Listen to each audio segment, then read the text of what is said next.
Hezbollah के नए chief Naeem Qasim ने बुधवार को इजरायली पीएम नेतन्याहू को जान से मारने की धमकी दी है। हालांकि हिजबुल्लाह का चीफ बनने के बाद सोमवार को उन्होंने इजरायल के साथ युद्ध विराम का रास्ता भी खोला था। कासिम ने कहा कि दुश्मन को पता होना चाहिए कि हमारे गांवों और शहरों पर बमबारी से वो हमें पीछे हटने से मजबूर नहीं कर सकते। हिजबुल्लाह मजबूत है और नेतन्याहू के कमरे तक ड्रोन पहुंचाने में भी सक्षम है। कासिम ने कहा, नेतन्याहू इस बार बच गए, लेकिन शायद उनका समय अभी तक नहीं आया है। उन्होंने कहा, शायद कोई इजरायली ही उनके भाषण के दौरान उन्हें मार डाले।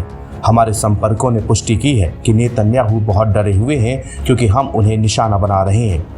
कासिम इस महीने की शुरुआत में इजरायली पीएम के निजी आवास में ड्रोन हमले का जिक्र कर रहे थे। ड्रोन इजरायली पीएम की खिड़की से टकराया भी था। नेतन्याहू और उनकी पत्नी सारा दोनों ही मौके पर नहीं थे। हिजबुल्लाह का नया चीफ बनने के बाद कासिम का ये पहला भाषण था जिसे किसी अज्ञात लोकेशन पर रिकॉर्ड किया गया था। सोमवार को उन्हें हिजबुल्लाह चीफ बनाने का ऐलान किया गया।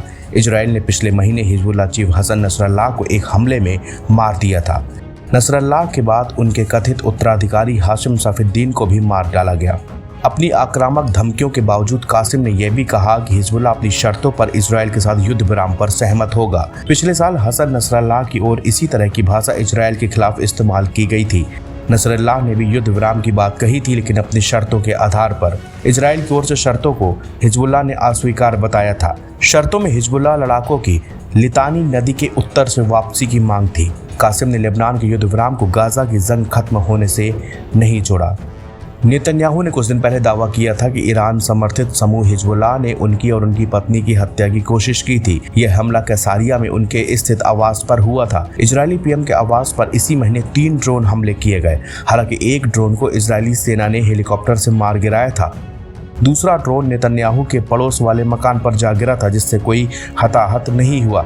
हालांकि मकान को थोड़ा नुकसान जरूर पहुंचा था। हमले के वक्त नेतन्याहू और उनकी पत्नी घर पर नहीं थे। हमले में जियाद 107 मॉडल के ड्रोन का इस्तेमाल किया गया, जिसे पहले गोलानी ट्रेनिंग पॉइंट पर भी इस्तेमाल किया गया था।